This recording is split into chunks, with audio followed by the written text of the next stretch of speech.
Hi, I'm Miss Tulsi. I'm an alumni from ECHS Lawndale, and I graduated in 2016. So I went to a small private school out in Minnesota. It was called McAllister College. I studied environmental studies with a concentration in food, agriculture, and society. Yeah, I actually really grew a lot. This concentration came out when I was a student, so it was really awesome to find like being able to emphasize in something that I was super interested in, not just environmental, because you could do everything you want with that, but food justice was really where I cared about. A major influence, like I think like Green Ambassadors, AP Environmental, and then just like being part of like what some other just like environmental related orgs on campus. I was like, okay, like studying food systems was really like where my heart was at. Going through ECHS, like the what is it? Like the mission was always like getting to college. Like how am I gonna prepare myself to go to college? Like how am I gonna be successful? What do I need? So I feel like I got a lot of those skills here in terms of like this academic stuff, and of course like kind of figured out my passion for like food systems and food justice. But then like, you know, going to a small private school in Minnesota where it's like just a very different culture, things ended up looking a little different than I expected. So while I felt like I was ready like on the academic side, it was some of that like cultural social stuff that I really had to like grow and learn from. So it's just one thing, just like being at a predominantly white institution, like coming from Lawndale and growing up in Lawndale with the just like the diversity that we have here. I was like trying to find my community for the first couple of years of college, and it wasn't that easy.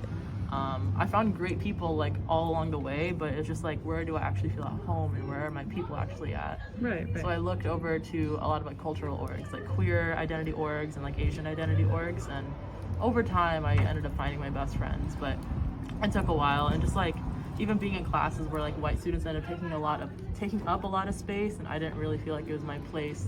Right. Or like I'm a first gen, like I don't really know what I'm saying all the time. Like Right. I feel like what's the word, imposter syndrome, that would come up a lot too.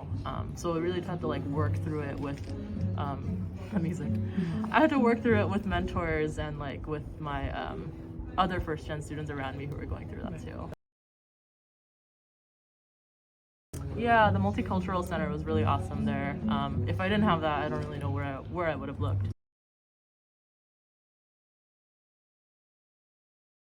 And I think like because I moved out of state, it felt like it was on me to figure out a lot of the stuff.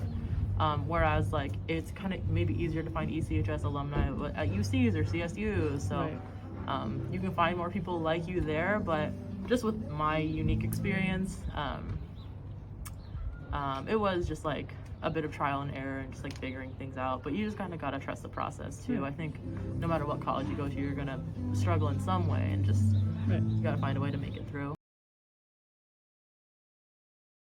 If it feels right, I think like the landscape has been changing a little bit. People have been finding their way without going to college, without really doing the 4 year, and a lot of people don't end up using their degree after college these days. So it's really just like if you value that academic space, because it's one of the only times where you get to study something you're really passionate about. You get to be around people who are really like geeky about the things that they love, and that's really cool. And just like you grow, you learn in so many different ways, just as a young adult. So like not only academically but socially too, you're like learning so much. So like it's super beneficial I think for me, but it doesn't work for everybody. So it's really just about making that decision that feels best for you. Right. Yeah. I'd say don't try to please everybody, because that's really, really hard to do and you're gonna burn yourself out. Do whatever feels right for you, and like focus on your priorities. Like what are you trying to do? You're trying to get your grades up, then focus on that. Go to office hours and then go hang out with your friends afterward. And don't try to make friends with everybody in the world, because that's too draining. I agree. Find where you're comfortable at. Perfect.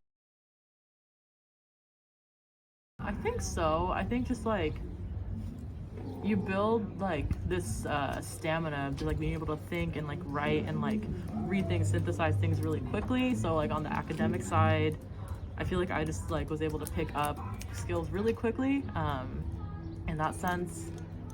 And then also just like being around people who are so interested in whatever they're studying, just like you get to learn so much from other people, what they care about, and like professors that you have are just like really into their thing.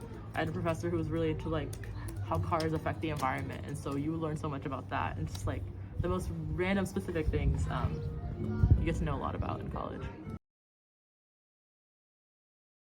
I teach college prep right now, so I feel like in ninth grade too. So I'm just like, all right, where was I in my ninth grade brain, and like where are these kids at, and what did I wish I knew back in that time in that space. So it's been really awesome, like seeing these kids are about to start their journey, and just like what can I help them with, what can I support them with, to just like help them figure out their identities and figure out like what they want to do. So it's really awesome watching these young people grow.